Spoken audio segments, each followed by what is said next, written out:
Alexander Sterling, her husband, was a man of precision and ambition, traits that made him a titan in the business world, but a ghost in his own marriage. Elena stood by the kitchen island, her fingers tracing the rim of a porcelain cup that had long gone cold. She heard the electronic chime of the elevator arriving in the private foyer.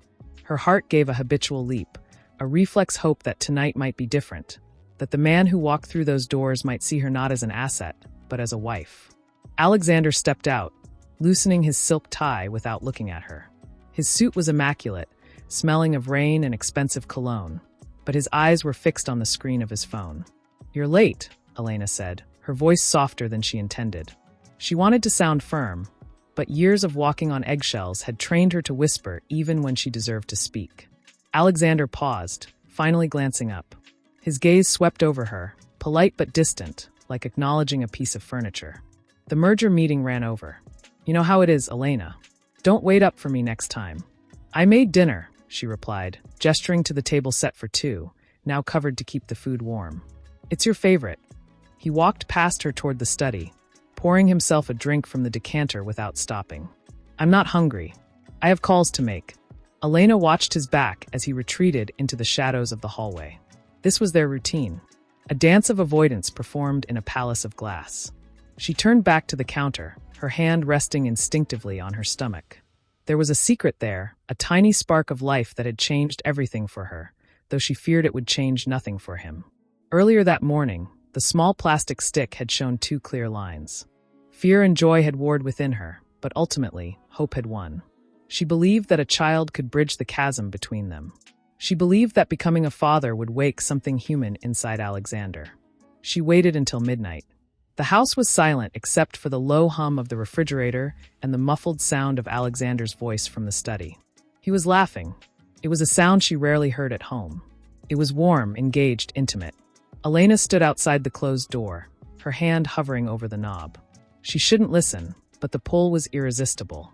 Through the wood, his voice drifted out. "Yes, Victoria, I know. I'll see you tomorrow." No, she doesn't suspect a thing. She's always here, waiting.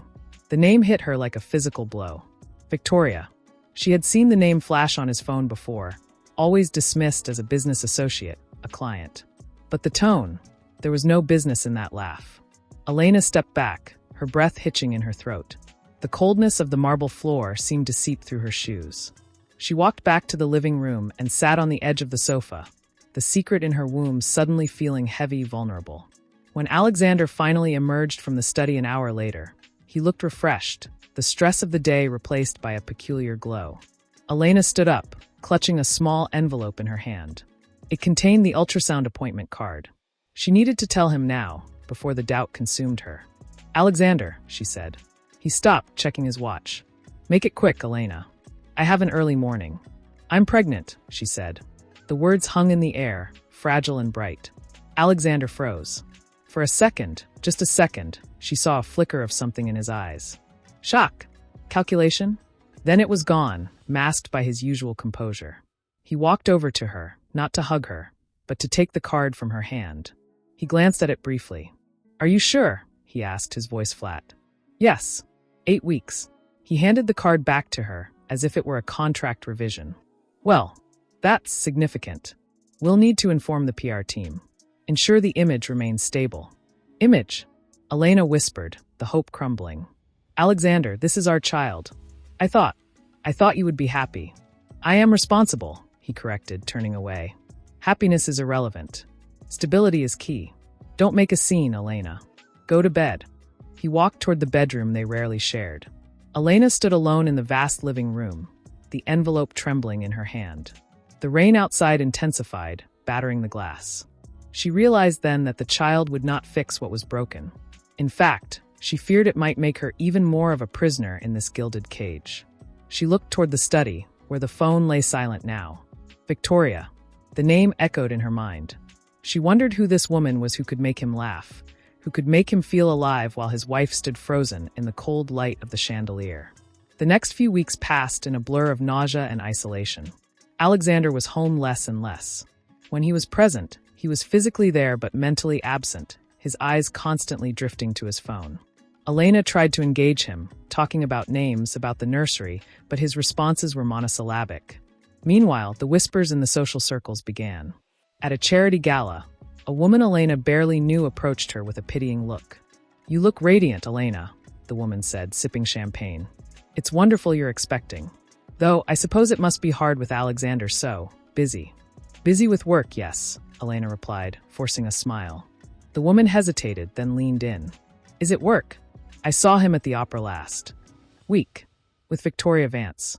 They seemed quite close." Elena felt the blood drain from her face. She maintained her composure, nodding politely before excusing herself to the balcony. The air was cold, biting at her exposed skin. She gripped the railing, looking out over the city. Victoria Vance. She looked her up on her phone later that night. A marketing executive. Young, vibrant, often seen in the society pages alongside Alexander. The photos showed them laughing, heads close together, a familiarity that spoke of more than just business. That night, when Alexander came home, Elena was waiting in the living room. The lights were dimmed. He walked in, expecting emptiness, and found her sitting in the armchair, her hands resting protectively over her stomach. "Why are you still up?" he asked, sounding irritated. "I saw the photos, Alexander," she said quietly. He stiffened, loosening his tie with aggressive movements. "Photos? Don't be absurd. We were discussing a campaign." "You haven't discussed a campaign with me in months," Elena said, her voice gaining strength. "You haven't asked me how I feel. You haven't asked about the baby. But you have time for opera dates with her." Alexander walked to the bar, pouring a drink with shaking hands. "You don't understand the pressure I'm under. Victoria understands my world. She doesn't demand this." He gestured vaguely at her, at the house, at the situation. "This." Elena stood up, anger flaring through the fear. "This is your family. This is your child. What does she understand that I don't?" "She doesn't remind me of obligations," he snapped, turning to face her. His eyes were cold, hard. "This marriage was a contract, Elena. We both knew that. Don't pretend now that it's a fairy tale." "I never pretended," she said, tears finally spilling over. "I tried to make it real. For us. For him." She touched her stomach. "But you've already left, haven't you? Even if you're standing here." Alexander looked at her, and for a moment the mask slipped. She saw exhaustion, confusion, and a deep, buried dissatisfaction. But instead of reaching out, he hardened his resolve. He took a sip of his drink and set the glass down with a sharp clink. "I need space, Elena. I'm staying at the hotel tonight. Don't call me." He walked out the door before she could respond. The sound of the lock clicking into place echoed like a gunshot in the silent apartment. Elena stood alone again, the rain still falling outside. She walked to the window, placing her hand against the cold glass. She realized then that the story she had hoped for was over.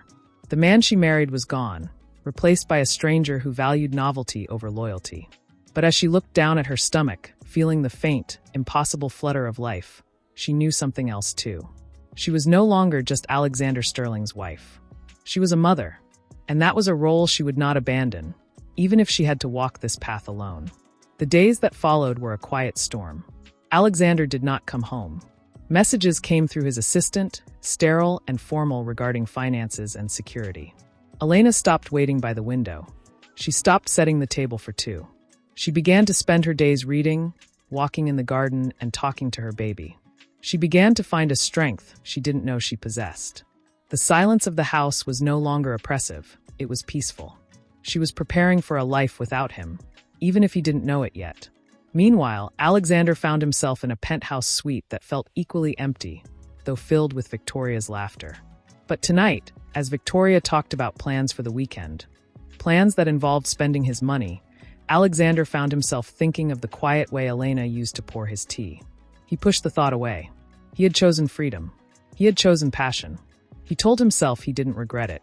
But as he lay in the dark, listening to the city hum, a small seed of doubt began to take root in the back of his mind. He had left a pregnant wife for a mistress, chasing a feeling of being alive. But as the nights grew colder, he wondered if he had left behind the only warmth he would ever know. Elena received a call from her doctor the next morning. Everything was progressing well.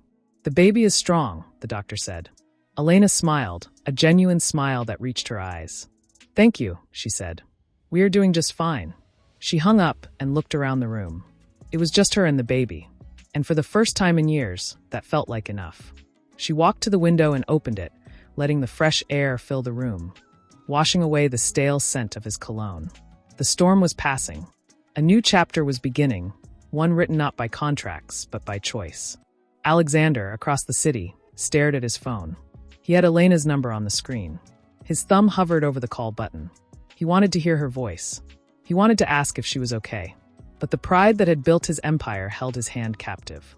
He locked the phone and tossed it onto the sofa. He would call silence of the house pressing against her eardrums like deep water. The space beside her in the king-sized bed was undisturbed, the sheets cold and smooth where Alexander should have been. It had been 3 days since he left for the hotel. 3 days since the argument that had stripped away the last pretense of their union. She sat up slowly, her hand instinctively moving to her abdomen, a protective gesture that had become as natural as breathing. The baby was still a secret, a tiny spark hidden beneath her skin, but the loneliness was already a vast, open room she had to walk through every day. She swung her legs out of bed, her feet meeting the plush carpet. The room was immaculate, cleaned by staff who moved like shadows, appearing and disappearing without a sound. Everything in this house was perfect, from the arranged flowers on the dresser to the curated art on the walls, yet it felt sterile. It was a showcase, not a home. Elena walked to the ensuite bathroom and looked at her reflection. Her eyes were tired, rimmed with the faint darkness of sleepless nights. She splashed cold water on her face, trying to wash away the heaviness. "Just today," she whispered to the mirror. "Just get through today." Downstairs, the kitchen was vast, equipped with appliances she rarely used. The staff had left a tray of breakfast on the island, fresh fruit, toast, coffee. It was set for one. Elena sat on the high stool, staring at the single cup. She remembered when she used to set the table for two, hoping that maybe, just maybe, Alexander would join her. Now, the empty chair opposite her seemed to mock her. She picked up her phone. There were no messages from him. There was a notification from a business news app. Sterling Corp secures major deal in Asia. She tapped it. There was a photo of Alexander shaking hands with partners, looking sharp, confident, and entirely alone in the crowd. He looked happy, or at least he looked successful. Her phone buzzed. It was a message from his assistant, not him. "Mr. Sterling will not be home this evening. He has sent over the documents for the trust fund setup for the child. Please review." Elena stared at the screen. The trust fund. Even the baby was becoming a transaction. Her thumb hovered over the reply button. She wanted to type, "Are you okay? Do you need anything?" She wanted to be the wife who cared, the one who maintained the harmony he claimed to despise. But the words felt heavy, like stones in her throat. Instead, she typed received. "Thank you." She put the phone down and took a sip of coffee. It had gone cold. Across the city, in the glass-walled conference room of a downtown hotel, Alexander sat at the head of a long table. The air conditioning hummed, keeping the room at a crisp, uncomfortable temperature. He was reviewing contracts, his pen moving quickly across the paper. Victoria sat to his right, leaning in to point out a clause. Her perfume was sweet, cloying, filling the space between them. "You're working too hard, Alex," Victoria said, her voice low, meant only for him. The other executives pretended not to listen. "You need to relax. We have reservations at 8. Alexander didn't look up. "I need to finish this review. The merger depends on precision." "The merger will be there tomorrow," Victoria pressed, placing a hand on his arm. Her touch was light, demanding. "You promise me tonight." Alexander paused. He felt the weight of her hand, the expectation in her voice. It was exciting, this demand. It made him feel wanted, pursued. But beneath the excitement, there was a flicker of irritation. He was used to giving orders, not taking them. He gently removed her hand from his sleeve. "I'll be there. Give me an hour." Victoria smiled, satisfied, and turned back to her notes. Alexander looked out the window. The city sprawled below, a grid of ambition and noise. He thought of Elena. He thought of the quiet way she used to leave his coffee on the desk without saying a word. He hadn't seen that coffee in 3 days. The thought irritated him. Why was he thinking of her now? He had chosen this. He had chosen freedom from the suffocating expectations of a duty-bound marriage. He turned back to the contract, forcing his focus to the numbers. Business was safe. Business made sense. People were complicated. Back at the house, the afternoon stretched out, long and empty. Elena decided to walk in the garden. The air was crisp, smelling of damp earth and blooming jasmine. She walked slowly, her hand resting on the low wall that bordered the patio. She tried to imagine Alexander here, walking beside her. They had done this once, early in the marriage, before the silence had grown teeth. They had talked about plans, about the future. Now, the future felt like a fog. A car engine purred in the distance. Elena looked up, hope flaring inexplicably in her chest. Was he coming home? The car slowed, but it wasn't Alexander's driver. It was a delivery van. A man stepped out with a large bouquet of orchids. He walked to the front door. Elena followed him inside. "Delivery for Mrs. Sterling," the man said, handing her the clipboard. She signed, her heart sinking as she saw the card attached. "For the baby. Best wishes. Victoria." The flowers were beautiful, expensive, and cruel. They were a declaration of territory. Elena stood in the foyer, holding the vase. The staff watched her from the hallway, their eyes averted, pretending not to see the mistress sending flowers to the wife's home. Elena felt the heat rise in her cheeks, a mix of shame and anger. She wanted to throw the vase against the wall. She wanted to scream. Instead, she walked to the kitchen and placed the flowers on the counter, next to the cold coffee. "Put them in the guest room," she told the housekeeper, her voice steady. "No, put them in the trash." The housekeeper hesitated. "Ma'am, in the trash," Elena repeated. "I don't want them in this house." She walked away before the woman could respond. She went to the library, a room Alexander rarely used, and closed the door. She sat in the leather armchair and pulled her knees to her chest. The silence returned, but now it was charged with tension. She picked up a book from the shelf, but the words swam before her eyes. She wasn't reading, she was hiding. She wondered if Alexander knew about the flowers. Did Victoria send them with his knowledge? Or was this her way of telling Elena that she was everywhere, even here? Evening fell, turning the sky a bruised purple. The house lights automated, turning on softly in each room. Elena remained in the library. She heard the front door open. Her heart jumped. She stood up and walked to the door, opening it slightly. It wasn't Alexander. It was his assistant, dropping off the trust fund documents. "Mr. Sterling wanted these delivered personally," the assistant said, handing over a thick envelope. He looked uncomfortable, shifting his weight. He asked me to tell you that he will be busy for the foreseeable future. With the expansion." "Expansion," Elena repeated. The word tasted like ash. "Thank you." She closed the door and leaned against it. The envelope felt heavy in her hand. She walked back to the library and placed it on the desk. She didn't open it. She knew what was inside. Numbers, signatures, legal protections. There was no letter. No note asking how she was feeling. No mention of the baby's health. Just the business of being a father, stripped of the act of fathering. She walked to the window and looked out at the driveway. It was empty.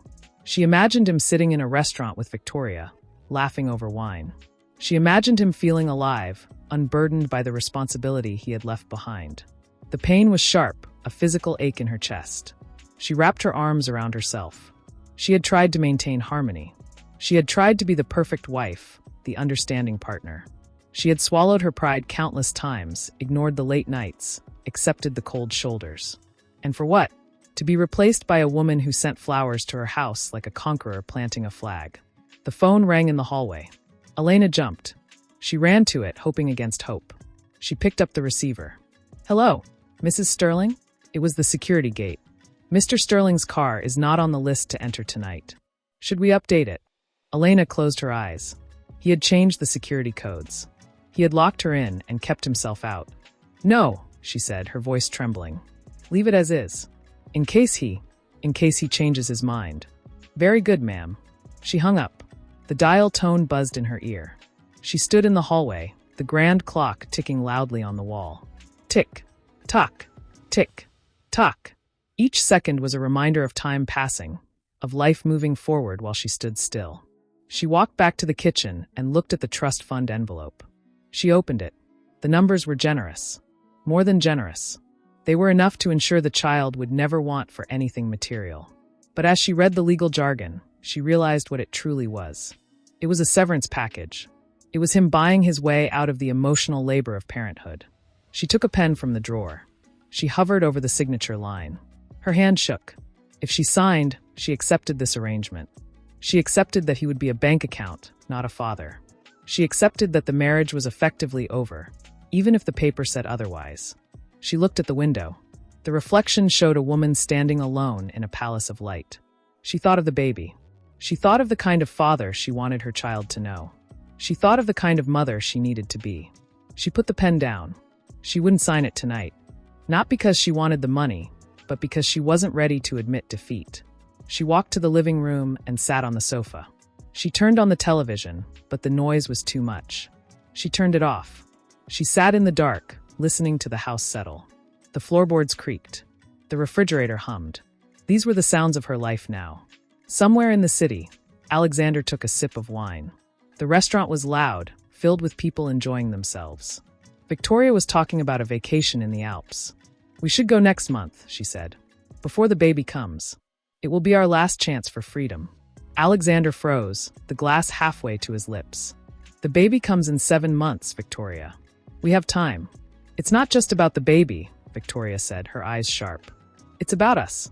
I don't want to be second place to a child you barely see." Alexander set the glass down. The noise of the restaurant seemed to fade. He looked at Victoria, really looked at her, and saw the demand in her eyes. It was the same demand he had fled at home, just packaged differently. He felt a sudden, crushing fatigue. He wanted to go home. He wanted to sit in the quiet library. He wanted to see Elena reading in the armchair. But he knew he couldn't. He had burned that bridge. He had changed the security codes. He had sent the assistant. "Let's order," Alexander said, his voice hollow. Victoria smiled, triumphant. But Alexander didn't taste the food. He was thinking about the silence of the penthouse. He was thinking about the trust fund he had sent. He wondered if Elena had signed it yet. He wondered if she was crying. He hoped she wasn't. He hoped she was strong. Because if she broke, the guilt would be a weight he couldn't carry. But deep down, he knew he was already carrying it. It was in the way he checked his phone every 10 minutes. It was in the way the luxury suite felt too large, too empty. Back at the house, Elena stood up from the sofa. She walked to the kitchen and poured the cold coffee down the sink. She washed the cup and placed it in the dishwasher. Small acts of order in a chaotic world. She walked upstairs to the bedroom. She ran her hand over the cold sheets on his side of the bed. Then she pulled the duvet over to her side, making the bed for one. It was a small surrender, but it was honest. She climbed in and curled up. She placed her hand on her stomach. "We're okay," she whispered into the darkness. "It's just us. And that has to be enough." The house settled around her. The city lights blinked outside, indifferent to the heartbreak within the walls. The routine was set. He would work. He would be with her. She would wait. She would protect. The distance grew, mile by mile, silence by silence. And in that silence, the loneliness bloomed, a dark flower in the garden of their marriage. But beneath the soil, something else was growing too. A resolve. A strength. Elena closed her eyes, letting the tears fall silently into the pillow. She lay still for a moment, listening to the silence. The house was quiet, devoid of the heavy footsteps that used to signal Alexander's presence. She placed a hand on her stomach, feeling the subtle, internal shift that marked another day of growth. Today was the appointment. The first ultrasound. The moment the abstract idea of a child would become a visible reality, a flickering image on a screen. She had hoped, with a stubbornness that surprised her, that Alexander would come. She had left the appointment card on the kitchen counter the night before, next to the cold coffee pot. It was a silent invitation, a plea without words. "Come with me. See what we made." But when she walked downstairs, the card was still there, untouched. The space beside it was empty. No note, no text message, no indication that he had even looked at it.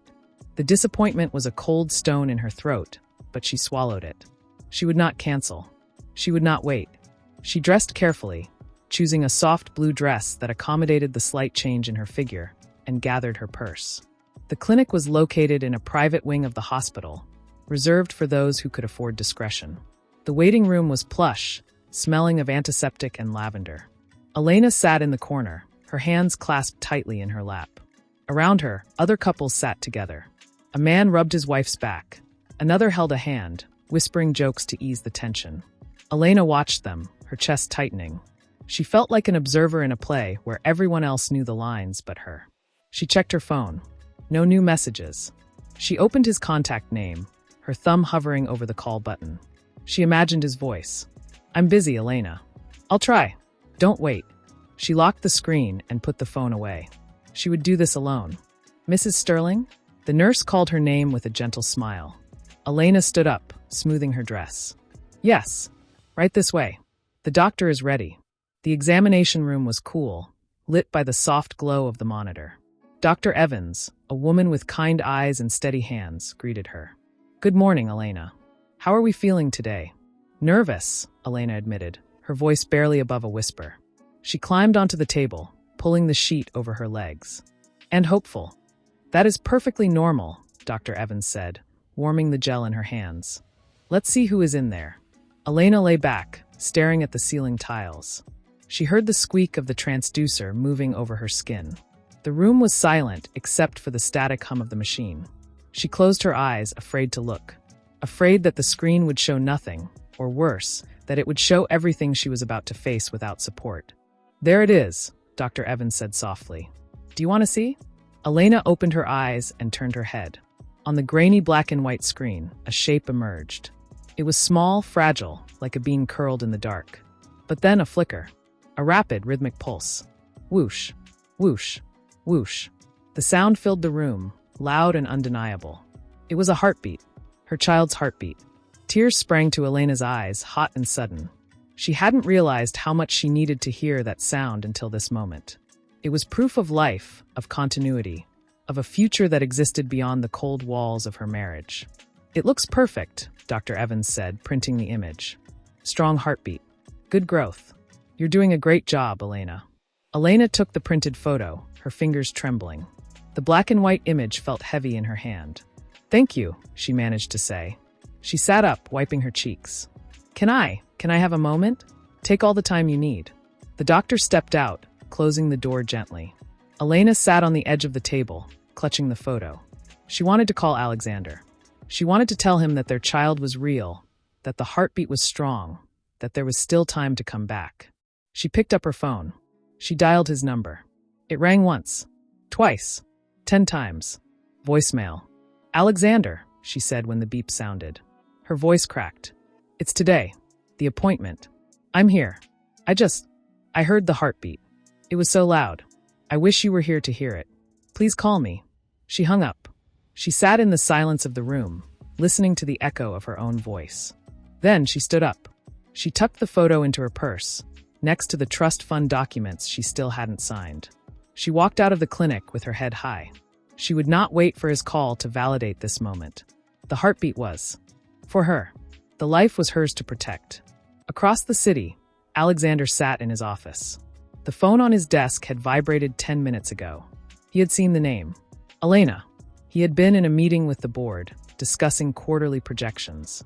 He had silenced the phone, telling himself he would call back during the break. But the meeting had dragged on. Then another call came in. Then an email. Now, the break was over, and another session was starting. He looked at the phone again. It was dark. He felt a nagging pull in his chest, a sense of urgency he couldn't name. He remembered the appointment card on the counter. Today was the date. He shifted in his chair, the leather creaking loudly in the quiet room. Alexander, Victoria's voice came from the doorway. She leaned against the frame, holding 2 cups of coffee. You're zoning out. Everything okay? Alexander blinked, forcing a smile. Yes, just tired. Victoria walked in, setting the coffee on his desk. She glanced at his phone. Her again. Alexander stiffened. It's none of your concern. It is when it affects your focus, Victoria said, her tone light but edged with steel. You're building an empire, Alex. You can't be looking back at every step. I'm not looking back, he said, though he wasn't sure he believed it. He picked up the coffee cup. It was too sweet, just like her perfume. He missed the bitter black coffee Elena made. He missed the silence that wasn't demanding. Good, Victoria said, leaning over the desk. Because I have tickets for the gala tonight. You promised you'd take me. No work, no distractions. Alexander looked at her. She was beautiful, vibrant, everything he thought he wanted. But today, she looked like another obligation. The gala, he repeated. Yes, the Sterling Gala. It's important for your image. Especially now, with everything. She gestured vaguely, implying the pregnancy, the scandal, the rumors. Alexander stood up, walking to the window. The city was gray under a layer of clouds. He thought of Elena in the clinic. Was she alone? The thought hit him with physical force. He imagined her sitting in that sterile room, watching the screen without him. He imagined her crying. He had left her to face the most vulnerable moment of her life because he was afraid of feeling trapped. "I don't know if I can make it," Alexander said quietly. Victoria's expression hardened. "What do you mean? You have to be there. People are watching." "People are always watching, Victoria," he snapped, turning to face her. "Maybe I'm tired of performing." Victoria stepped back, surprised by his tone. She recovered quickly, smoothing her skirt. "Don't let her win, Alex. Don't let guilt dictate your choices. You chose freedom. Choose it again." Alexander looked at her, really looked at her, and saw the calculation in her eyes. She wasn't worried about him. She was worried about her position. She was worried about being seen with him. The realization was a cold splash of water. He turned back to the window. "I need some air." He walked out of the office, leaving Victoria standing there. He took the elevator down to the lobby, pushing through the revolving doors into the street. The air was cold, biting at his face. He pulled out his phone. He had one missed call from Elena. He pressed play on the voicemail. Her voice filled his ear, fragile and wet with tears. "I wish you were here to hear it." Alexander closed his eyes. The noise of the traffic faded. All he could hear was the echo of her pain. He had told himself this was necessary. He had told himself he was unhappy, that Elena was part of the cage. But hearing her voice, so small and alone, made the cage feel like it was around his neck, tightening. He lowered the phone. He looked at the time. The clinic appointment would be over by now. She was already home. Or maybe she was still out, walking alone. He started walking, not toward the car, but aimlessly down the street. He needed to think. He needed to understand why the victory he had claimed felt so much like a defeat. He had the mistress, the freedom, the business deals. But he didn't have the heartbeat. He didn't have the moment. And he knew, with a sinking certainty, that he couldn't get it back. That moment was gone. He had missed it. Back at the penthouse, Elena placed the ultrasound photo on the mantel. It stood out against the cold marble, a small square of life in a house of death. She made tea, her movements deliberate. She was no longer waiting for the door to open. She was preparing for the door to stay closed. She walked to the window and looked out. Somewhere out there, Alexander was walking or working or living a life that didn't include her. She placed a hand on her stomach. "He missed it," she said to the baby. "But I didn't. I was there." The phone rang. It was Alexander. Elena looked at the screen. Her heart hammered against her ribs. She let it ring. Once. Twice. 3 times. She wanted to answer. She wanted to hear his voice, to hear if he was sorry. But she remembered the silence of the clinic. She remembered the cold trust fund. She let it go to voicemail. When the recording beeped, she spoke. "I'm home. The appointment went well. The baby is healthy. I'll send you the report." She hung up before she could cry.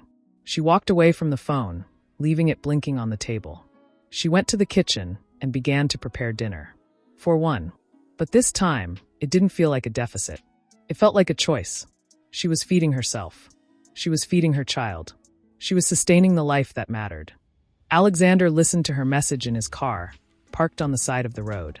The silence after her voice was louder than the engine. She hadn't asked him to come home. She hadn't begged. She had stated facts. The baby is healthy. It was a closure he hadn't expected. He gripped the steering wheel, his knuckles white. He had expected her to need him. He had expected to be the hero who returned to save the day. But she hadn't waited for the rescue. She had saved herself. He started the car. He didn't know where he was going. The gala was in the evening. Victoria was waiting. The office was waiting. But for the first time, Alexander Sterling didn't know what he wanted. He drove aimlessly through the city, the ultrasound photo burning in his mind. A ghost of a life he had walked the gala started in an hour. Victoria was expecting him. She had sent a dress to the suite, chosen his tie, curated the evening. It was another performance, another box to check. But now the script felt wrong. He put the car into gear and drove toward the hotel, not because he wanted to be there, but because he didn't know where else to go. The city lights blurred past, indifferent to the turmoil churning in his chest. When he arrived at the suite, Victoria was already dressed. She stood before the mirror, adjusting the strap of a crimson gown that clung to her like a second skin. She turned when he entered, her smile bright, practiced, and dazzling. "You're late," she said, but there was no anger in it, only a playful chide. She walked over to him, straightening his bow tie. "You look handsome. Tonight is important, Alex. People need to see us together. They need to know things have changed." Alexander looked at her reflection in the mirror. She looked vibrant, alive, everything he had told himself he wanted. But her hands on his lapels felt like constraints. "Things have changed," he repeated, his voice flat. Victoria stepped back, admiring her work. "Yes. No more hiding. No more shadows. You're free, Alexander. Act like it." She took his arm, her grip firm. "Let's go show them what victory looks like." The gala was held in the grand ballroom of the city's oldest hotel. Crystal chandeliers cast a warm glow over the crowd of elites, politicians, and business moguls. As Alexander and Victoria entered, the room seemed to pause. Whispers rippled through the crowd like wind through grass. Cameras flashed, blinding bursts of light that captured the moment for the morning papers. Victoria soaked it in, smiling, waving, leaning into Alexander as if they were the only two people in the room. "Alexander, over here," a reporter called out. Victoria guided him toward the voice. "Just a few words," she whispered to him. "Keep it positive." Alexander faced the cameras. He felt like a mannequin being dressed by someone else. "Mr. Sterling," the reporter asked, "can you comment on the rumors regarding your wife? Is this your new partner?" Alexander opened his mouth, but Victoria answered before he could. "Alexander is focused on the future," she said smoothly, her hand resting possessively on his chest. "We're very happy." The flashbulbs exploded again.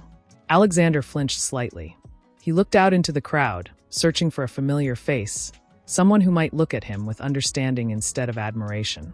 He saw only strangers, their eyes hungry for scandal. He felt a sudden urge to run, to tear off the bow tie and walk out into the rain. But Victoria's hand tightened on his arm, a silent warning. "Play the part." Back at the penthouse, the silence was absolute. Elena had finished dinner and was sitting in the living room, a book open on her lap. She wasn't reading. She was listening to the quiet hum of the house. Her phone lay on the coffee table, screen dark. She knew what was happening tonight. The Sterling Gala was the event of the season. She knew Alexander would be there. She knew Victoria would be there. She had seen the invitation list weeks ago, before the separation. She picked up her phone and opened the news app. There it was. The headline blinked at her. "Sterling spotted with Victoria Vance at annual gala." Below it was a photo. Alexander looked stiff, his smile not reaching his eyes. Victoria looked radiant, claiming the space beside him as her own. Elena zoomed in on the picture. She looked at Alexander's hands. They were clenched at his sides. She knew that gesture. It was the same one he made when he was trying to hold back anger or pain. A pang of sympathy shot through her, sharp and unexpected. She quickly suppressed it. He made his choice, she reminded herself. He is living it. She locked the phone and placed it face down. She would not let the images invade her sanctuary. She stood up and walked to the window. The city sparkled below, a sea of lights where millions of stories were unfolding. Somewhere out there, her husband was pretending to be happy. Here, she was learning how to be real. Her phone buzzed. It was a text from an unknown number. "He looks miserable. Just thought you should know." Elena stared at the message. It was likely a well-wisher, or perhaps a cruel prank. She deleted it. She wouldn't engage in the gossip. She walked to the kitchen and poured a glass of water. As she drank, she felt a flutter in her stomach. The baby, moving, reacting to her stress, or perhaps just growing. She placed both hands on her belly, closing her eyes. "It's just us," she whispered again. "We don't need their applause."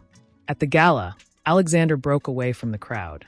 The noise was becoming unbearable, a cacophony of congratulations and false camaraderie. He needed air. He slipped out onto the terrace, the cold night wind hitting his face. He leaned against the railing, looking out at the skyline. The door opened behind him. He didn't need to turn to know who it was. "You can't hide out here all night," Victoria said, stepping into the light.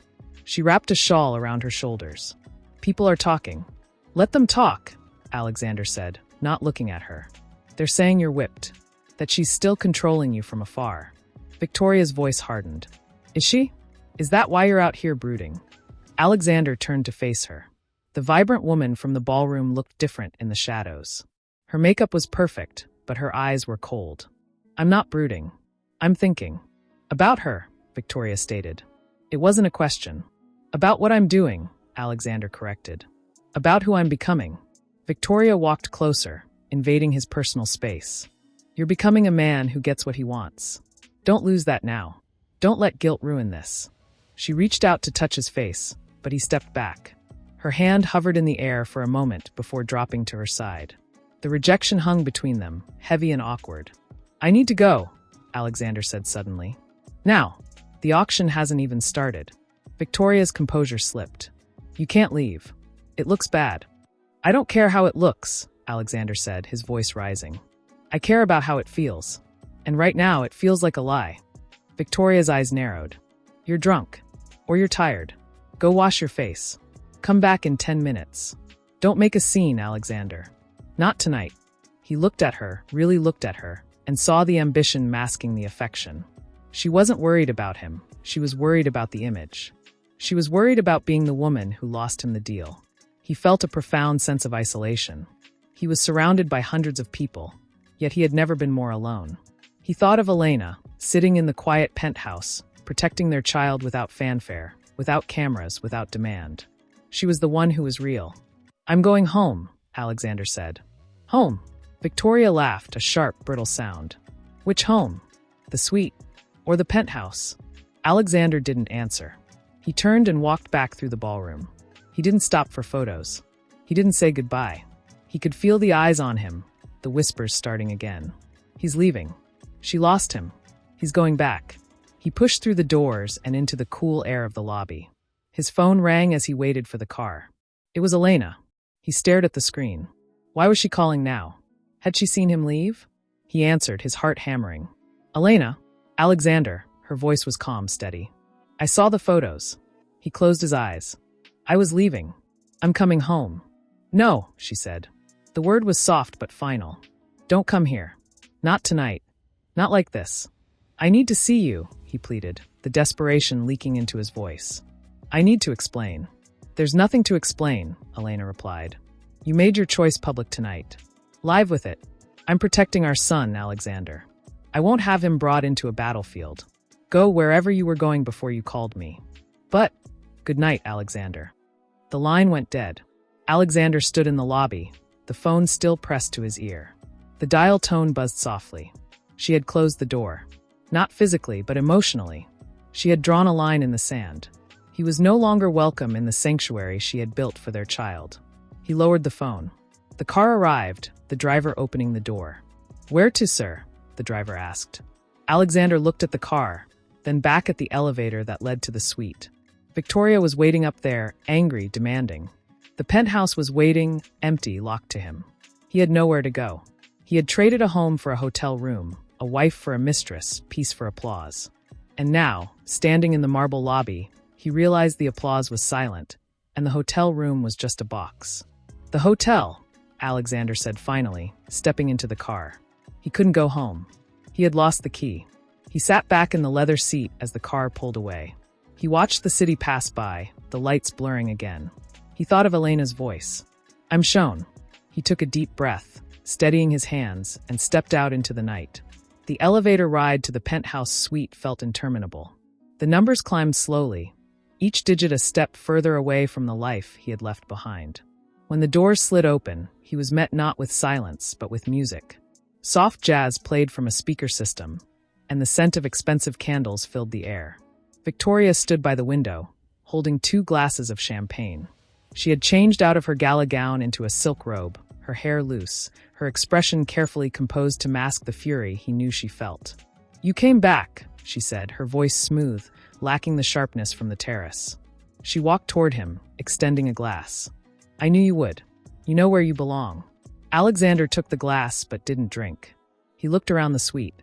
It was immaculate, stylish, and utterly impersonal. It was a place for showing off, not for living. "I didn't come back for you," he said quietly. "I came back because I have nowhere else to go." Victoria didn't flinch. She stepped closer, placing a hand on his chest, right over his heart. "That's the same thing, Alex. Tonight was about us. About our future. Don't let the past haunt you." She guided him toward the sofa, forcing him to sit. "You're tired. You're stressed. Let me take care of you." She sat beside him, her body warm against his side. She began to massage his shoulders, her touch firm, demanding his attention. For a moment, Alexander closed his eyes. He tried to focus on the sensation. This was what he had wanted, wasn't it? Someone who pursued him, someone who made him feel desired, someone who didn't treat him like an obligation.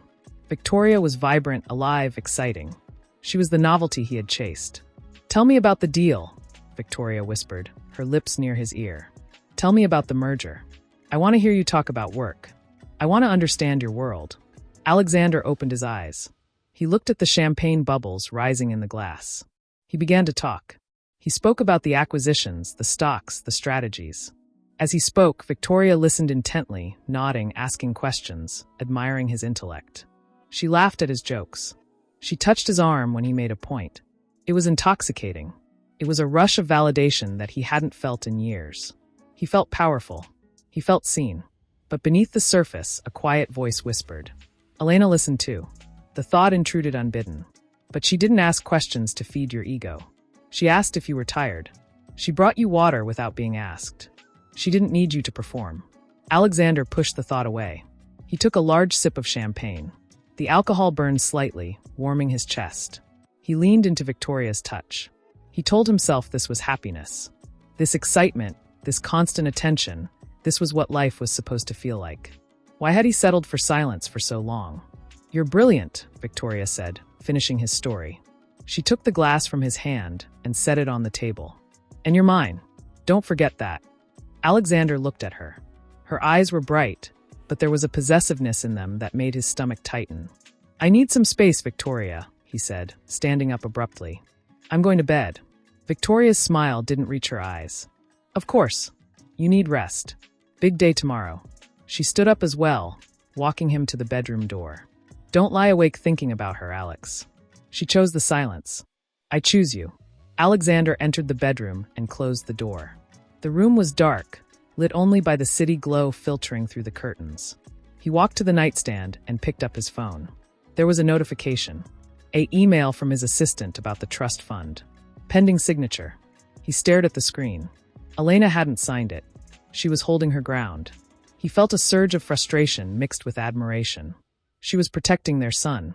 He was here, drinking champagne with a woman who wanted to buy a vacation, while his wife was alone in a house big enough for a family, protecting their child from him. He sat on the edge of the bed. The mattress was soft, too soft.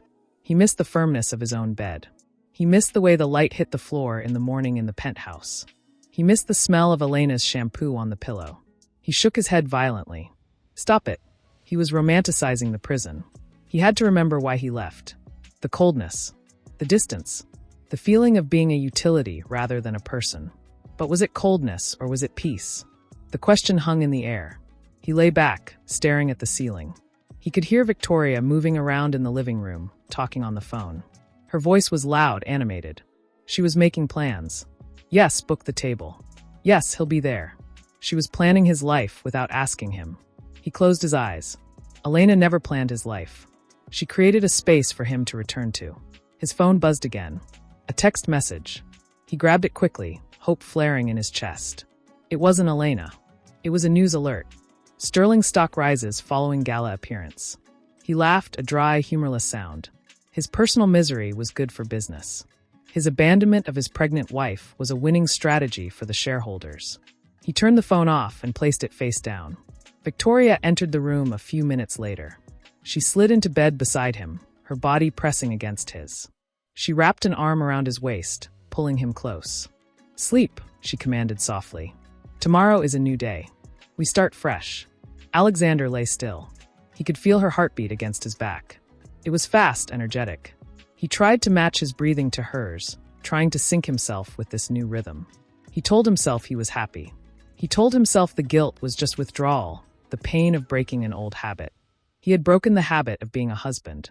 Now he was forming the habit of being a lover. It was better. It had to be better. But as Victoria's breathing slowed into sleep, Alexander's eyes remained open. The silence of the room returned, but it wasn't the peaceful silence of home. It was the silence of a hotel room, where anyone could be there today and gone tomorrow. He thought about the ultrasound photo Elena had mentioned. He thought about the heartbeat. Whoosh, whoosh. He could almost hear it in the quiet. He reached out in the dark, his hand searching the nightstand. He found his phone again. He turned it on. He opened his contacts. He scrolled to Elena's name. His thumb hovered over the call button. He wanted to hear her voice. He wanted to ask if she was warm. He wanted to tell her he was sorry. But if he called, he would have to admit he was wrong. He would have to admit that Victoria's attention was just noise, and Elena's silence was actually support. He wasn't ready to admit that yet. He wasn't ready to lose the novelty. He locked the phone and placed it back down. He turned away from Victoria, facing the window. The city lights twinkled, cold and distant. He had chosen this. He had chosen the excitement over the stability. He had chosen the applause over the quiet. He closed his eyes, forcing himself to sleep, forcing himself to believe that when he woke up, the regret would be gone. But deep in his chest, the ache remained, a dull throb that no amount of champagne or admiration could soothe. He was confusing the spark of a match with the warmth of a hearth, and he was burning himself alive in the process. The night stretched on, and for the first time, Alexander Sterling dreamed not of empire, but of a quiet kitchen where someone waited for him not because they had to, but because they cared. He woke up before the alarm, the dream fading, the reality settling in like dust. He was alone, the sheets, her breath catching in her throat. The room spun slightly. She closed her eyes, waiting for the wave of nausea to pass, but the pain lingered, a dull ache that radiated through her lower back. Fear, cold and prickly, crawled up her spine. She was alone. The space beside her was empty, the sheets untouched since the night before the gala. She swung her legs out of bed, her feet finding the cold floor. She walked to the bathroom, splashing water on her face, trying to calm her racing heart. It's nothing, she told herself. Stress. Fatigue. But the fear didn't recede. She needed to hear a voice. She needed to know that if something was wrong, she wasn't entirely on her own. She walked back to the bedroom and picked up her phone from the nightstand. Her thumb hovered over Alexander's contact. It was early. He would be sleeping. Or he would be with Victoria. The thought of her name sent a fresh spike of pain through her, unrelated to the pregnancy. She pressed call. She held the phone to her ear, listening to the ringtone. 1 ring. 2 rings. 6 rings. Voicemail. She didn't leave a message. She just lowered the phone, her hand trembling. She dressed quickly, pulling on a loose sweater and comfortable trousers. She needed to get out of the house. The walls felt like they were closing in. She grabbed her purse and her keys. She would go to the doctor. She would walk. She would do anything but sit in this silence and wait for a man who wasn't coming. Across the city, the morning sun was brighter, reflecting off the glass walls of the hotel suite.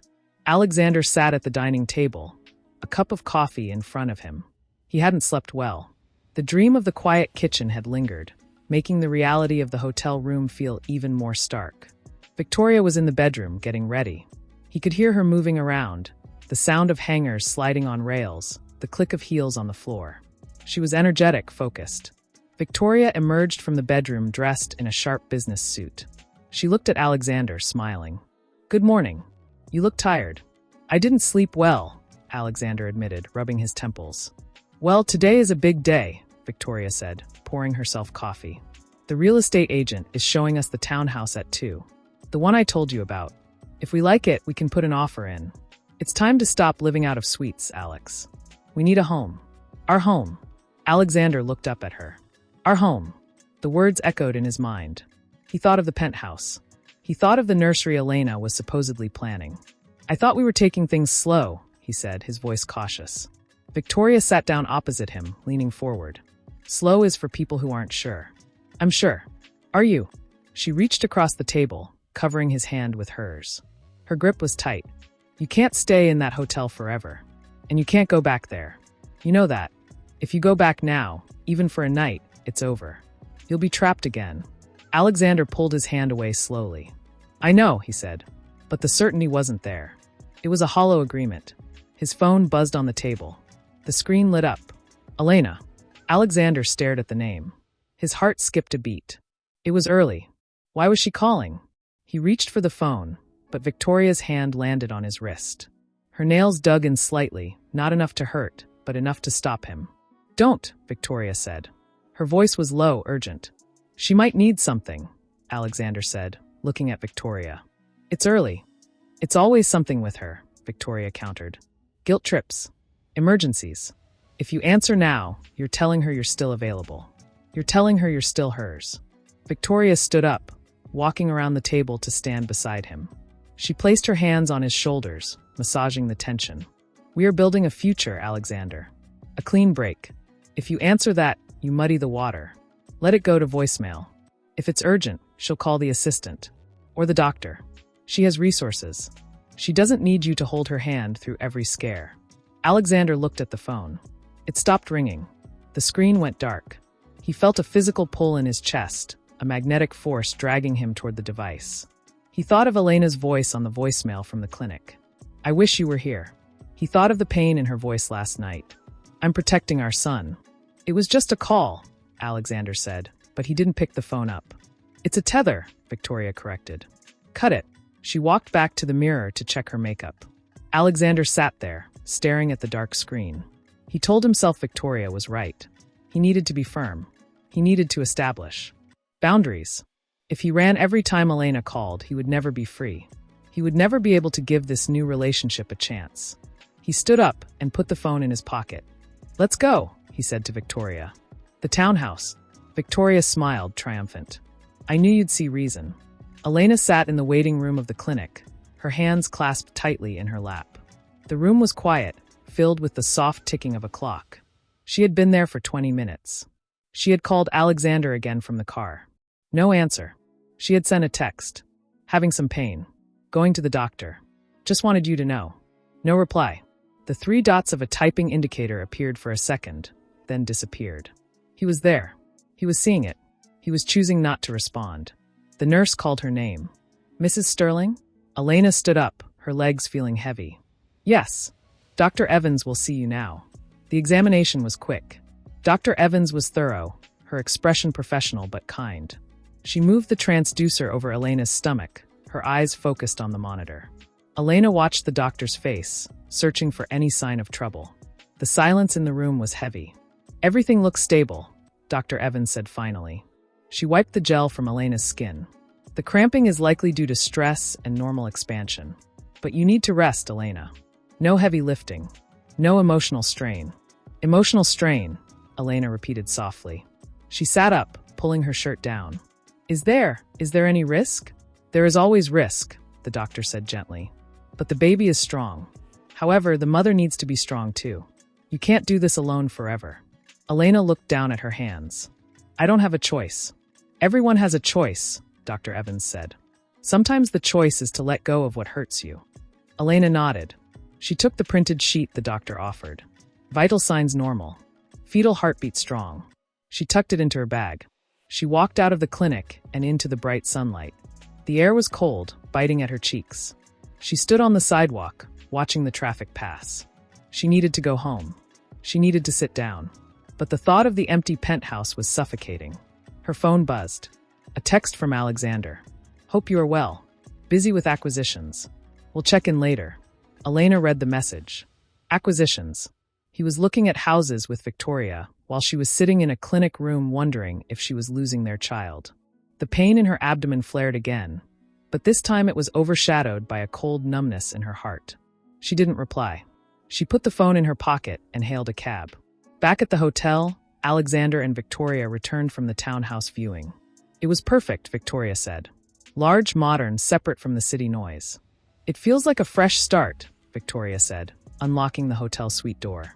I'll call the agent. We can make an offer tonight. Alexander walked to the window. He took his phone out of his pocket. He had 3 missed calls from Elena. 1 voicemail. He pressed play. It wasn't her voice this time. It was the clinic's automated system. This is a reminder appointment confirmation for Mrs. Sterling. Then, a second voicemail from Elena herself, recorded before she went in. I'm having some pain. I'm going to the doctor. Please call me back. Alexander listened to the message twice. The timestamp was an hour ago. She had been in pain. She had gone alone. He had been looking at a townhouse with Victoria. He felt a surge of nausea so strong he had to grip the windowsill. Alex, Victoria called from the bedroom. Did you hear me? I'm calling the agent. Alexander turned away from the window. He looked at Victoria. She was smiling, holding her phone, ready to commit them to a life together. A life that excluded the woman carrying his child. He looked at his own phone. He could call Elena now. He could tell her he was coming over. He could tell her he made a mistake. But Victoria was watching him. He saw the expectation in her eyes. He saw the future she had planned. If he left now, he would lose her. He would lose the novelty, the excitement, the feeling of being chosen. He would go back to the silence. He would go back to the duty. He locked his phone and put it in his drawer. "Yes," Alexander said to Victoria. "Make the offer." Victoria beamed. "I knew it. You won't regret this, Alex. We're going to be so happy." Alexander walked past her into the bedroom. He sat on the edge of the bed. He didn't feel happy. He felt like he had just signed a contract that sold a part of his soul. He thought of Elena sitting in the clinic. He thought of the baby. He had chosen the townhouse over the heartbeat. He had chosen the future with Victoria over the present with his family. The sun began to set, casting long shadows across the hotel room. Alexander lay back on the bed, staring at the ceiling. He told himself it was for the best. He told himself Elena was strong. She didn't need him. But the silence in the room was no longer peaceful. It was accusatory. Every tick of the clock was a reminder of the moment he didn't answer. The moment he chose to leave. And somewhere in the "you can't do this alone forever." She looked around the vast space. The furniture was expensive, the art curated, but it felt like a stage set for a play that had been canceled. She walked to the kitchen, intending to make tea, but the kettle felt too heavy. Her hands were trembling, a residual effect of the fear she had felt in the clinic chair. She set the kettle down and leaned against the counter, closing her eyes. She needed to hear his voice. Not the voice of the businessman, not the voice of the stranger who sent assistance with documents, but the voice of the man she had married. The man who had once held her hand during a thunderstorm. She pulled her phone from her pocket. The screen was dark. No new messages. The text she had sent earlier, going to the doctor. "Please call me Dot," stood alone in the thread unread. Or read and ignored. The distinction didn't matter anymore. The result was the same. She was alone. She dialed his number. She held the phone to her ear, listening to the ringing tone. It was a rhythmic sound, steady and indifferent. 1 ring. 2 rings. 5 rings. She imagined him seeing the name. She imagined him looking at Victoria. She imagined him making a choice. The voicemail beeped. She didn't leave a message this time. She just lowered the phone and let her hand fall to her side. The silence rushed back in, louder than before. Across the city, the restaurant was warm and loud. Candles flickered on white tablecloths, and the clink of silverware mixed with low conversation. Alexander sat opposite Victoria, a plate of untouched food in front of him. His phone had vibrated in his pocket 10 minutes ago. He knew who it was. He had felt the buzz like a physical jolt against his thigh. He hadn't taken it out.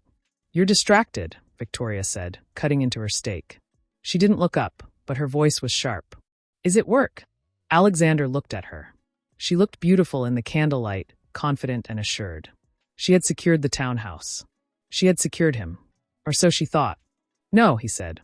"Not work." Victoria put her fork down. She looked at him, her eyes narrowing slightly. "It's her, isn't it? She's trying to pull you back." "She was in pain, Victoria," Alexander said, the words slipping out before he could stop them. "She went to the doctor today. Alone." Victoria's expression softened, but only for a moment. Then it hardened into pragmatism. "She has doctors. She has staff. She has money. She is not helpless, Alexander. Don't let her make you feel like she is." She reached across the table and covered his hand. "If you go to her now, you undo everything. You undo us. Do you want to go back to being miserable? Do you want to go back to that cold house?" Alexander looked at their joined hands. He thought of the cold house. He thought of the silence. But he also thought of Elena sitting in that silence, possibly in pain, waiting for a call that wasn't coming. The guilt was a physical weight in his stomach, heavier than the food he hadn't eaten. I should check." "You should live," Victoria said firmly. "She chose to stay in that house. You chose to leave. Respect her choice. Respect yours." Alexander pulled his hand away slowly. He picked up his wine glass and took a long drink. The wine was rich, dark, but it tasted like ash. "You're right," he lied. He needed to believe it. If he didn't believe it, the guilt would drown him. "I'm here. With you." Victoria smiled, satisfied. She signaled the waiter for the check. "Good. Because tomorrow we start packing the suite. Moving into the townhouse. No more looking back." Alexander nodded. He turned his phone off completely. The screen went black. He told himself he was protecting his peace. He told himself he was setting boundaries. But deep down, he knew he was hiding. He was afraid that if he heard her voice, he would crumble. He was afraid that she would sound too much like the wife he was supposed to protect, and not enough like the obstacle he was trying to overcome. Back at the penthouse, the night deepened. Elena sat on the sofa, wrapped in a blanket. The cramping had returned, mild but persistent. She watched the clock on the wall. The hands moved slowly, ticking away the seconds of a life that was changing irrevocably. She thought about screaming. She thought about calling his office and making a scene. She thought about calling the press and telling them what he had done. She imagined the headlines. Billionaire abandons pregnant wife. It would hurt him. It would damage his reputation. It would make him pay. She placed a hand on her stomach. The baby moved, a gentle roll against her palm. "What kind of world do I want for you?" She asked silently. "One where your parents are at war? One where your father is a villain in the news?" She closed her eyes. No, that wasn't the way. Scandal would bring noise. It would bring stress. It would bring cameras to her door. She needed peace. She needed safety. She needed to protect this life growing inside her, even if it meant protecting it from the father. She stood up and walked to the desk where the trust fund documents lay. She picked up the pen. Her hand was steady now. The trembling had stopped. She signed her name on the line. Elena Sterling. The ink flowed smoothly, dark and permanent. She wasn't signing away her dignity. She was signing away her dependence. She was accepting that the money was for the child, not for her. She was accepting that the marriage was effectively over, even if the law said otherwise. She placed the documents in an envelope and sealed it. She walked to the window and looked out at the city. Somewhere out there, Alexander was dining. Somewhere out there, he was choosing. She felt a tear slide down her cheek, but she didn't wipe it away immediately. She let it fall. It was a goodbye, not just to him, but to the hope that he would change. She wiped her cheek with the back of her hand and turned away from the window. "I'm not waiting anymore," she said to the empty room. Her voice was clear, strong. It didn't echo. It was absorbed by the carpets and the curtains, but it was there. She walked to the kitchen and poured the cold tea down the sink. She washed the cup. She dried it. She put it away. Small acts of order. Small acts of control. She was reclaiming her space. She was reclaiming her life. She went to the bedroom.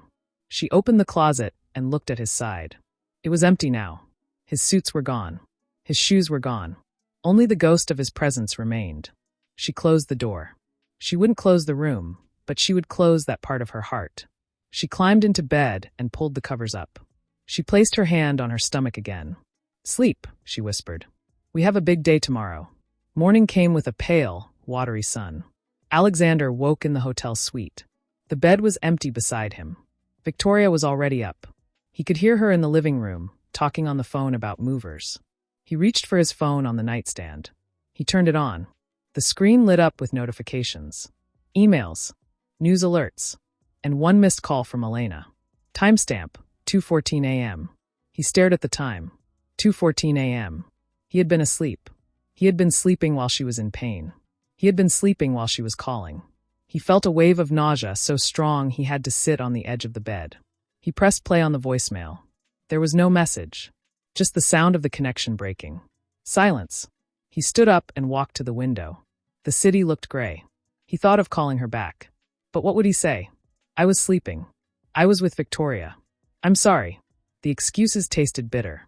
He knew that if he called, she wouldn't answer. Or if she did, her voice would be different. Cold. Final. He wasn't ready for that. He wasn't ready to hear the confirmation that he had lost her. "Alex," Victoria called from the other room. "The movers will be here at 10. You need to pack your things." Alexander looked at the phone. He put it in his pocket. He walked out of the bedroom. "I'll do it," he said. He spent the morning packing. He folded his shirts, placing them in boxes. Each item felt like a memory he was discarding. His favorite tie. The book he had been reading. The cufflinks Elena had given him on his last birthday. He hesitated over the cufflinks. He held them in his palm, the metal cold. He looked at Victoria, who was directing the movers. She didn't notice. She was focused on the new house, the new life. He put the cufflinks in the box. He taped it shut. The sound of the tape dispenser was sharp, like a rip in the air. He stacked the box with the others. He was leaving. Truly leaving. He told himself he was moving forward. But as he looked at the stack of boxes, he felt like he was burying something. He was burying the man he used to be. He was burying the father he could have been. Elena woke up feeling rested. The pain had subsided. She made breakfast, eating slowly, savoring the taste. She dressed in comfortable clothes, ready for a walk in the garden. She picked up the envelope with the signed documents. She called the assistant. "Please tell Mr. Sterling the documents are signed," she said. "And tell him I wish him well." "Mrs. Sterling?" The assistant sounded surprised. That's all, Elena said. She hung up. She walked out onto the patio. The air was fresh. The birds were singing. She sat on the bench and closed her eyes. She felt lighter. The weight of waiting was gone. The weight of hoping was gone. There was only the present. There was only the baby. There was only her. Alexander received the call from his assistant while he was loading the last box into the car. "She signed, sir," the assistant said. She said she wishes you well." Alexander froze. The box was heavy in his hands. He set it down slowly. "She wishes me well." It wasn't anger. It wasn't pleading. It was acceptance. It was closure. He felt a sudden, sharp panic. He had expected her to fight. He had expected her to need him. But she didn't. She had let him go. "Sir," the assistant prompted. "I heard you," Alexander said. His voice sounded hollow. "Thank you." He hung up. He looked at the car. Victoria was waiting in the driveway, engine running. She waved at him, smiling. He looked back at the hotel door. He looked at the phone in his pocket. He could run. He could tell the driver to go to the penthouse. He could beg. But he remembered the silence on the voicemail. He remembered the signed documents. She had built a wall, and she had locked the gate from the inside. He got into the car. "To the townhouse," he told the driver. Victoria leaned over and kissed his cheek. "Finally," she said. "Home." Alexander looked out the window as the car pulled away. The city blurred past. He didn't feel like he was going home. He felt like he was going into exile. He had wanted freedom, and he had gotten it. He was free of the duty, free of the expectations, free of the wife who waited. But as the penthouse disappeared from view, he realized that freedom was a very cold place to live. And the silence he had sought was now following him, settling into the car, into the townhouse, into the monument to Alexander's sterile taste and cold ambition, began to transform under her direction. It was not a renovation of anger, but of reclamation. The gray walls, which had seemed to absorb the light rather than reflect it, were painted a warm cream. The sharp modern art was replaced with softer pieces, landscapes and abstracts that spoke of movement and life. It was a physical manifestation of the shift occurring within her. She was no longer decorating for a husband who wouldn't look. She was creating a home for a child who would feel. Every brushstroke was a declaration that this space was no longer a showroom for his success, but a sanctuary for their future. One Tuesday morning, the doorbell rang. Elena wasn't expecting anyone. The staff usually handled deliveries, filtering the world before it could reach her. She walked to the door herself, her hand resting instinctively on the curve of her stomach. She opened it to find Sarah standing there. Sarah had been her friend before the marriage, before the arrangements and the contracts that had turned her life into a business merger. They had drifted apart as Elena had been swallowed by the role of Mrs. Sterling, expected to be seen and not heard. "Sarah," Elena said, surprise widening her eyes. She hadn't seen her friend in months. Sarah didn't wait for an invitation. She stepped forward and wrapped her arms around Elena. It was a tight, fierce hug, the kind that communicates what words cannot. "I'm here," Sarah whispered into her hair, her voice thick with emotion. "I'm so sorry I wasn't here sooner. I should have fought to get in." Elena felt the tears prick her eyes, but she didn't let them fall. She held on to her friend, drawing strength from the contact, from the solidity of another human being who cared without condition. "You're here now," Elena said, pulling back and wiping her cheek. "That's what matters." They sat in the living room, the new warm light filtering through the windows, illuminating the dust motes dancing in the air. Sarah looked around, noticing the changes in the decor, the removal of Alexander's imposing presence. "You've made it yours," she observed, her voice filled with approval. "I had to," Elena replied, pouring tea with steady hands. "I couldn't live in his museum anymore. Not while I'm bringing a life into the world. He needs to know warmth, Sarah. Not marble." Sarah took the cup, her eyes serious, searching Elena's face for signs of breakage. "How are you holding up? Really? The papers, the separation, the rumors." "It's done," Elena said firmly, setting the teapot down. "The trust is signed. He's moved out. I'm not waiting for him to come back, Sarah. I'm done waiting. I'm done hoping he'll wake up. Sarah reached out and touched Elena's hand, her grip warm. Good. Because you deserve more than waiting. You deserve living. You deserve to be the protagonist of your own life, not a supporting character in his. She paused, hesitating slightly, knowing she was treading on sensitive ground. People are talking, Elena. The society pages. They're saying he's moved in with Victoria. They're saying you're devastated. They're waiting for you to crack. Elena took a sip of tea. The warmth spread through her chest, countering the chill of the outside world. Let them talk. They don't know what happens behind closed doors. They don't know that I'm the one who closed the door. I'm not a victim, Sarah. I'm a mother. Are you angry? Sarah asked softly. I was, Elena admitted, looking down at her hands. But anger is heavy. It takes up space. I can't carry it while I'm carrying him. She patted her stomach gently. I need to be light. I need to be strong. Anger clouds judgment. I need clarity. Sarah smiled, a look of admiration replacing the pity that had been there initially. Then let's go out. Today. No hiding. Just you and me. Lunch. Let them see you. Elena hesitated. Going out meant facing the whispers, the looks, the cameras.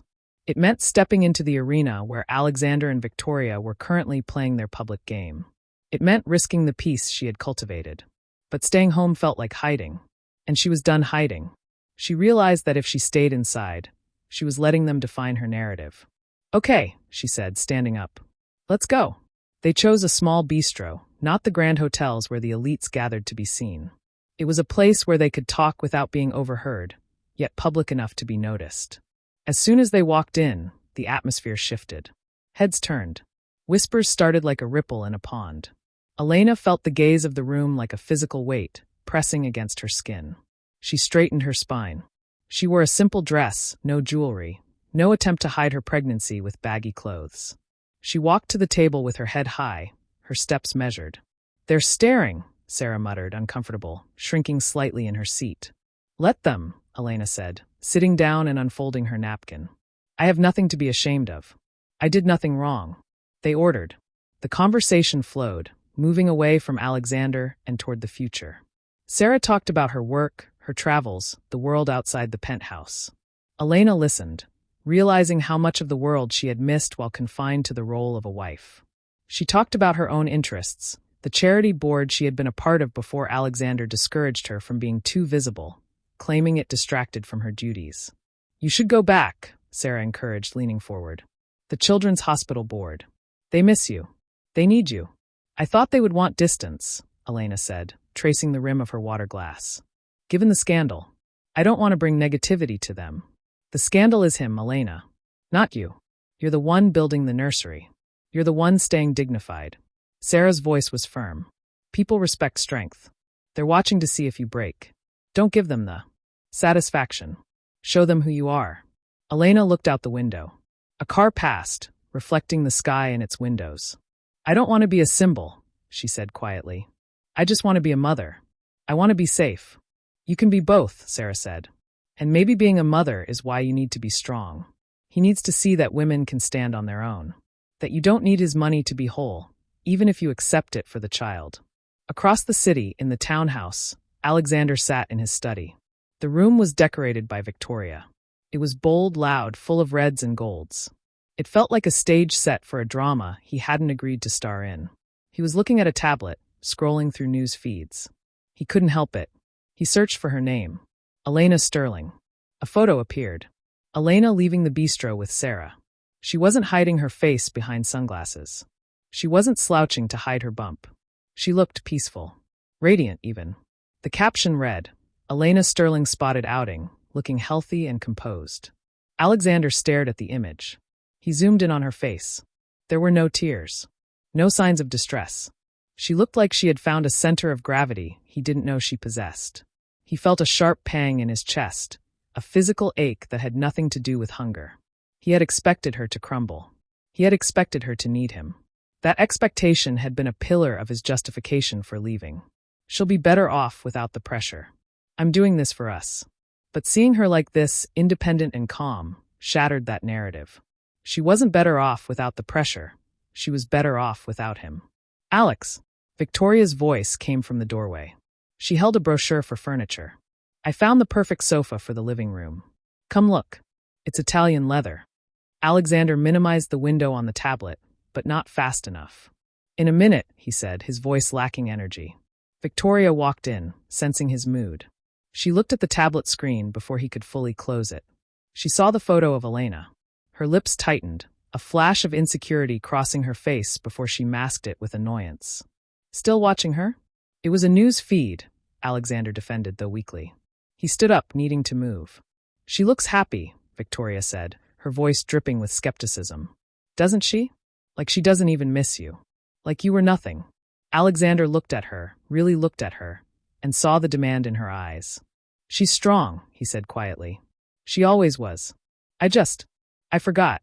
Strong enough to leave you? Victoria challenged, stepping closer, invading his space. Or strong enough to pretend. Don't be fooled, Alex. She's playing the victim card. It's working.